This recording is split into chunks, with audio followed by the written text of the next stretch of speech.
Hey there, after lunch listeners. Do you guys have a nickname like for the fans? Afterburners. That sounds good. Hey there, Afterburners. This is Carlin Trammell. I used to host a show called Nerd Lunch. And if you scroll back a long, long, long way in the feed, you would hear my voice as one of the regular contributors of Nerd Lunch.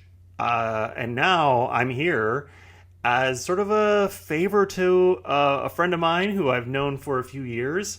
And he asked me if I would talk about his convention that's in Tallahassee, Florida. And so I said, hey, Michael, can I talk to my friend on your show? And he said, sure. So here I am. Back in 2016, I first attended InfinityCon Lake City.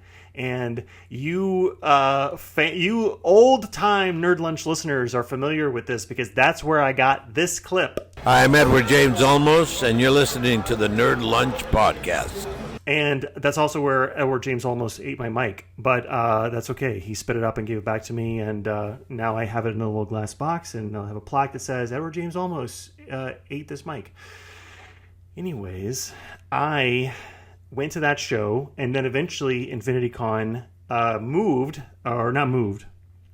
duplicated, multiplied, and showed up in Tallahassee, Florida. And then I went to the first InfinityCon in 2019, and I did one of those Nerd Lunch Visits videos there. In the new episode of Nerd Lunch Visits, I go to the debut of InfinityCon Tallahassee. Find out what went down as I talk with artists, vendors, and cosplayers. I even find myself on a panel. Watch me make new friends and run into old ones, one of which is not too excited to see me. You can see the exciting new episode on nerdlunch.net. And that was fun. And then the pandemic hit, and I didn't do any more Nerd Lunch visits after that. But that's okay. I still went to an InfinityCon Tallahassee show or two. I even was a panel host in InfinityCon's 2022 show. That was fun. I was a panel host. I was like a big deal, hosting a panel. So InfinityCon is coming back around again. It's going to be July 6th and 7th, 2024 here in Tallahassee, Florida. And I want to tell you about it, but I also ask, so I had David Heringer on to talk to him about it. He's the organizer of the show, and he tells me about InfinityCon. He tells me about the history of his organizing. It's pretty interesting information, even if you are way out in like Seattle or something and you're like, I'm never traveling to Tallahassee. That's okay. Listen to this episode and listen to like what his mindset is in terms of organizing a show, and then maybe get on a plane and come to Tallahassee anyway. Anyways, here is my discussion with David Heringer. All right, David Heringer, welcome to the After Lunch Podcast. Yeah, thank you for having me. Absolutely. So you have been doing InfinityCon I guess you're approaching really about a decade, or you're right about a decade between Lake City, Florida, and then Tallahassee, Florida. And is this the fifth or the sixth show for Tallahassee? In Tallahassee, it was 2019 was our first year. We did a one-day show. Yeah. So, and then what happened was there one in 2020, or was the pandemic kill that one? So it did kill it, but we did like an online thing, so we still count it. But we did, we did just kind of, everybody was doing the online. So yeah, so we did. I actually went to one of the. I had a production team set up in the Hampton downtown, and we did a whole like live production downtown, and had virtual events. You remember those days? Yeah. Oh man, I'm glad we only had to do it once. So yeah, for sure. Well, so you've been doing it for a while. You're like pretty much the like main organizer of these events. What and what? So kind of what prompted you to even start doing the first ones in Lake City? So my buddy of mine was in a podcast, and I had done stuff with event management and things before in the past, up in Nashville with some like independent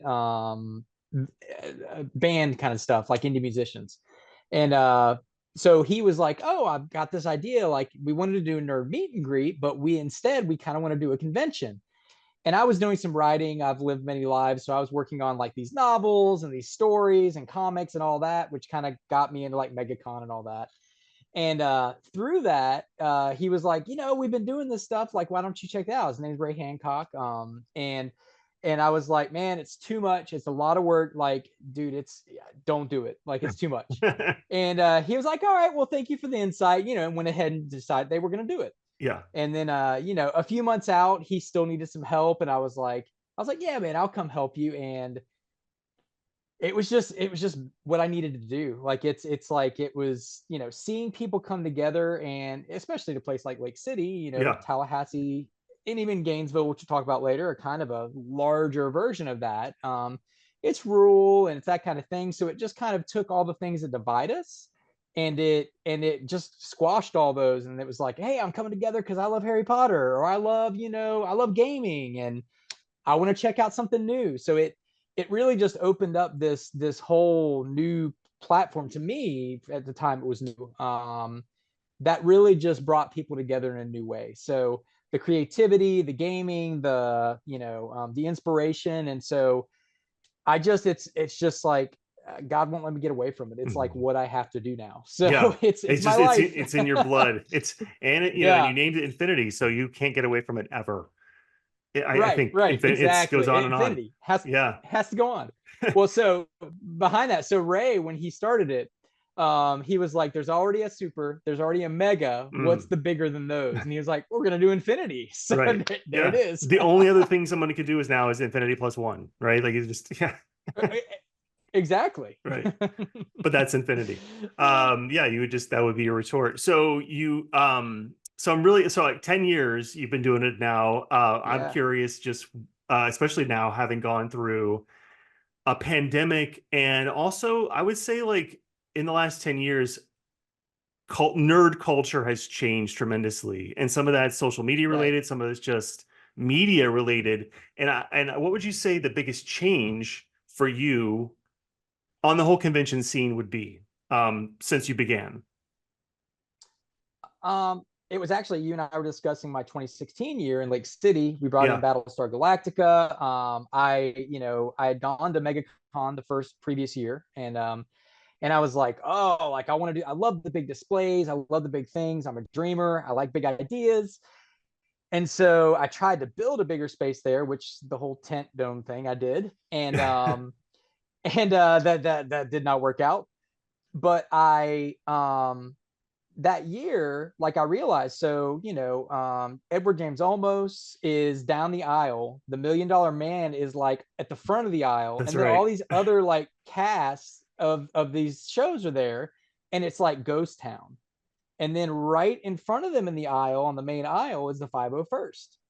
And they're flooded with people, and everybody's there. And and I mean, if anybody doesn't know, the 501st, I don't pay for them to be there. So they were complimentary, whereas the rest of them were definitely not. Yeah. And so it was one of those things where, they're just stormtrooper pictures and this. And I realized that, especially in our area, like, the guest thing was not something that was going to be feasible. And it just wasn't something my crowd they were looking for events. They were looking to engage in something, not just get an autograph. And then kind of on top of that, the $1 Million Man, which I assumed in Lake City, Florida, a wrestler would be a big deal. Right. He couldn't give his books away. Like, marked them down. It was just like nobody wanted to pay for it, And so, but the vendors, even though it was rough, like the vendors still did okay. And like, so that year, that was, I think, the biggest shift for me is, moving towards a more event based and a more, really my ultimate idea is a more immersive thematic design. Sure. Creating something. Well, going into that, what could attendees look forward to at that show? Yeah. So we've been adding this last few years. We have robot fighting. We have a group called Build Fight Fun. They have, I think they're up to like 52 teams this year, or 52 bots maybe, that will be competing to like win these prizes and stuff like that. Is it like the old British like Robot Wars TV show and that kind of thing? They go into right. Well, the battle bots Have you seen Well, like battle okay, bots? so like yeah, same similar. They go in, they battle, Yeah. they have to flip each other over or whatever. Yeah, Right. Yeah, yeah, yeah, yeah, yeah. And some of them have saws, but these are like what they call ant weight. So it's like an 8 foot by 8 foot arena. So they're just like smaller, like, 2 pound, 1 pound bots. And it's, yeah. yeah, it's super cool. So we're gonna have that in the arena. Of course, we have use of the Jumbotron. So we get to see the Jumbotron going on, which is pretty cool. Um, and then the gaming area, we're gonna have VR stuff. We're gonna have a Street Fighter 6 tournament. We'll have that going on. Arcade Flipping Great Pinball is going to bring in them, and then some game bringers. We'll probably have hopefully 25 to 30 arcade and pinball machines. Okay, Um, so kind of filling out that gaming area in the arena. We have our kids con area that's like has a lot of activities. We're bringing in like the Challenger Center. The Tally Robotics is doing a bunch of robotic stuff in there. Um, and then you know, main vendor hall, we've got our cosplayers forge, which those are the kind of things I'm starting to build out as the concept of, you know, this cosplayers forge where all those things, the makeup and the cosplay and the different right. things are happening. And like at those booths, they're going to be doing demos kind of all day long instead of it being, oh, I go to a panel and I watch a demo. They can walk through that area and say, hey, I want to, how do you do this foam thing? And they can just like, oh, let me show you, or let me give you some tips. And, a few people can gather around and talk about that. Yeah, So cool. a lot more hands-on, type things. In 2019, we actually brought in the Maid Cafe. Yep. And that was something that didn't know what it was. And bringing that in, it's people love to go to it. It's not something I know as much about, and now I know a little bit more. But people just enjoy that experience. And there's a big anime base in Tallahassee, so that Yeah. that goes over real well.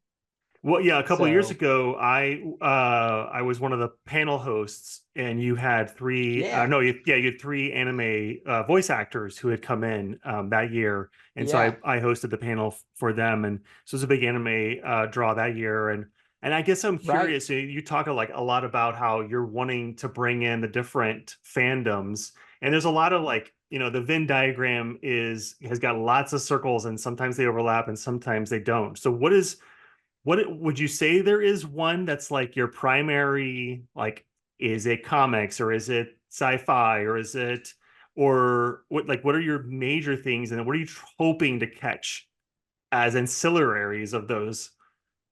Right, right. I think it is a little bit of everything right now. I think so for instance, back in 21, when we came back after COVID, we were the first event to bring Smash back as a big event. And we had 500 players coming from up as far as, is the upper United States and all over the East Coast, and even out west if they could fly, they were flying in. Yeah, And it was a big deal. So we kind of were able to bring some of that, that family together and make that happen, which was a really cool thing. But I realized after that year that you know the we needed to scale that back because there wasn't space for us to be able to be. You almost needed to be a gaming convention to sure. have to host something that large every year. Right, You right. know, so I think it is a lot more of a lot of things mixed together. Like this year, we have the voice actor that is the newer Scooby Doo and Shaggy and Scrappy voice actor. Okay. Done a lot of his Scott Inez is his name. Okay. And so he's done a lot of those different guests. So he's going to be there this year. He's going to do his whole spiel and have, he does, I guess, 7 minutes of songs from all of his characters Oh and wow. stuff like that. So yeah, yeah. Cool. Um, so yeah, so kind of covering all those bases, and making it to where, somebody that has, if you're watching this and you're really into this kind of stuff, you could still enjoy it and have a good time.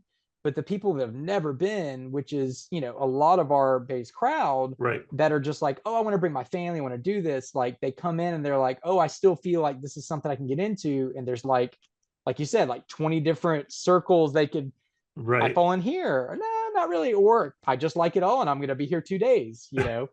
Yeah. So yeah, very family friendly environment. I mean, like lots of people come and bring their kids. I've noticed that over the years, or I've got different coworkers, friends who I'll run into there, and like I get to meet their family. I've never met them because they're there with their Yeah, family, so it's pretty cool. You've kind of alluded to this too with like Lake City, Tallahassee, and then I guess Gainesville has now got you got a show in Gainesville too. And I yeah, mean, we're kind of like, I mean, people know about Tallahassee, people know about Gainesville, but we're not Atlanta, we're not Orlando, we're not sure. Charlotte. So what is then you think specifically, let's talk about Tallahassee sort of like first, but like what is the draw to having a show like this here for someone who's not in the area? Like, why would somebody from, say, Augusta, Georgia, want to come here? I mean, I think in general, it's the experience I want to create is an experience of feeling like there's always something you can be doing. So there's not, there's going to be gaming going on the whole time. There's going to be events and speakers on the main panel the whole time. From the beginning, I didn't want it to be something where you came into the show and there's plenty of good just vendor shows, and we have a lot of vendors. I think that's one of our cores, and vendors and artists. Mhm. But I didn't want that to be like you just come and you pay me $30 a person, and then you just like you walk around for 30 minutes and you're like, I've kind of seen everything, I've done it. So having those different things going throughout the day, having a tap dance cosplay group like Noise Complaint that comes in and does these crazy fun shows that you just don't see everywhere else. And um so I think those are some of the things, like the idea that there's always going to be something fun to enjoy, there's always going to be something going on. If you want to be involved, and if you just want to go somewhere and sit and do tabletop gaming for hours, you can do that as Yeah, well. yeah, yeah. So So yeah, you got some of the standard convention stuff, but you got some of like the more niche, weird kind of things that you would necessarily see at other conventions. right, yeah, Yeah, yeah. I mean, the bot fighting, bringing it. I had this year. One of the other thing is he's become a buddy of mine, but Todd Langen, who is the screenwriter for the first two Ninja Turtle movies, the originals. like the night And one from like 90 and 92. yeah, Yeah, yeah, yeah, like the Jim Henson right. ordeal. Yeah, yeah, Yeah. like Super Loot has some really cool stories about him. He's got this whole thing where he talks about like the Vanilla Ice song, Oh, the yeah. ninja rap, Yep. that like he wrote something totally different, and this is so he just goes into that. But the guy has people lining up for him because he gives everything away. Like he'll do screen prints or page prints and stuff and sign them and give them away, and tell stories to people. But he just gives it all away because he's not looking. He just wants to go out there and be places, so, and do this. Um so yeah, he's fun. He's going to be doing a panel that kind of covers um just like what's going on, Yeah. what he went through, like different stories about how this came to be, was it in the script, stuff like that. Yeah, So that stuff like that is fun so fun stuff fascinating. that. The reading or hearing about the original draft versus what gets on screen, Right. and seeing how producers or marketers or whatever get involved. And sometimes it's really cool, and sometimes it's almost frustrating. You're like, oh, it would have even been better if they had just left it Yeah. alone. Right. Yeah. Yeah, yeah. Well, it's crazy, not to give too much of his stuff away, but apparently he was brought on, and he's credited with a rewrite of it, but it was whatever, I can't think of what the name is, but it was like basically rated as a full rewrite when he received it. Like, this is not good. You need to make this good. Okay. And Yeah. Like a page yeah, one like rewrite or whatever. yeah, Yeah. yeah, page one treatment or whatever that Yeah. is. So it Yeah. was the nice way of saying that nothing's going to be used from this. Start from scratch. Right. Go. Um, and so yeah, yeah. So it's very interesting seeing like we may have gotten something really rough if that hadn't happened. Yeah. So Yeah. Yeah. Um, what so you mentioned so we have Infinity Con. What are the dates for Infinity Con Tallahassee? July 6th and 7th, July 6th and 7th, 2024. And then what's 24. on deck next for the Infinity Con series? You have anything lined up after that? You said you like you have a show Gainesville. in So Gainesville. So when are the dates for yeah, Gainesville? yeah, September 28th and 29th. Okay.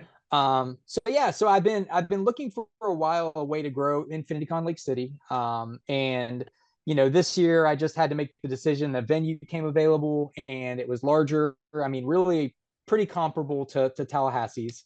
And it gives me the space for parking, something I can grow and bring something to the area that is more of what my vision has been. And so yeah, it opened up and I was able to do that. And yeah, so great spot over there. I'm excited about like bringing that to Gainesville and still offering, because we had a huge Jacksonville, and I think we still do, Jacksonville and of course Lake City crowd, Yeah. and that gives them somewhere closer, to kind of come, where Tallahassee's a little more removed. Yeah. And is there any major difference between the two shows, or is it pretty similar in terms of the types of content or types of activities that you have? It will be pretty similar. I do know right now we're working with a local tabletop gaming. I know there's going to be a lot more tabletop events going on over Okay. there. I want to grow into more art events, and that's something that we are doing already. Like I have my draw off. Have you ever been a part of that? I The was a part of one of the panels. Was it the one that Nathan Archer was in? There was like three. It was like Yeah, yes. You did that. I think in yeah. 2019. I think that year. Okay, yeah, Yeah. yeah. That was the first year I did it, and it's basically that mixture between a Mad Lib and Yeah. Pictionary sort of, but you're using like legit artists that because I can't do that. Um, and they're picking out this like arm and leg and body and head, and then an action, and then they have 3 minutes to draw this crazy thing. Yeah. Um, and then at the end, the crowd has a raffle ticket. At the end, we raffle off all the things they drew. That each the artist signs it, and um, so the artists have a good time. It kind of pushes their minds a little bit, and they're like, "That was fun, but I don't know how to draw this. Like, what do I Right. do?" Right. Yeah. That was fun. That was a fun um, event for sure. What? yeah, yes, Okay. Well, so you got. So I guess let's do a sort of a recap for the listeners in terms of what like where people can go for information, dates, times again, all that stuff for Tallahassee. yeah. So infinitycon.com, infinity with a Y. Infinitycon.com. You can find all the information about Tallahassee and Gainesville. And tickets and information's right there. We are also on Facebook, Infinity Convention on Facebook and Instagram. And then I think it's InfinityCon FL on Twitter, or X, Whatever. formerly known Yeah. as I don't want to Twitter, call it that. I want whatever to it is call it now. Twitter. Yeah. I know, right? Yeah, yeah. Although I do kind of like that it's almost like the artist formerly known as Twitter, so it's kind of Yeah. it's kind Yeah. of fun It with kind the, of the is a whole Cringe shell of vibes. its Uh, former self anyway. Yeah. yeah. But yeah, so Tallahassee's July 6th and 7th, and Gainesville is September 28th and 29th. We are doing a giveaway this week too. If you're hearing this, we have Viet Hyun is actually a comedian, but he also is a specialty statue and pop creator. So he will take Funko Pops and he will like mold them and do add things to them and sculpt them Oh wow. and make them into stuff. Yeah. And so we have Miss Infinity, one of our characters. We're doing 10 of them for this show, and we're going to give one of them away, and it's got the box and the whole deal. Oh So it's cool. yeah, it's very, very cool looking. So we have that giveaway going on, and yeah, I'm excited for the year. Okay. Well, and I should be there, I think at least Sunday. I'm traveling back Awesome. Friday. We'll see if I get back in time to go Saturday or not. But if anyone's listening, that's another draw for you to go is to see me on Sunday. Yeah, yeah, or and then or we'll maybe have to get you or maybe if you don't want to see me, then September. go Saturday. If you're avoiding him. Yeah. All right. Well, yeah, and then you said September for the Gainesville. Yeah. Yeah. Okay. Yeah, 28th, 29th. And yeah, I promise a weekend just full of activities and fun. And there's a lot of things I know that I've forgotten in my head right now, but all those things are going up on the website in the next week. So lots of great Mhm. vendors and artists and some good stuff. So Okay. Well, I'm looking forward to it again. And David, it's always a pleasure to talk to you. And yeah, same thanks to for you. coming on.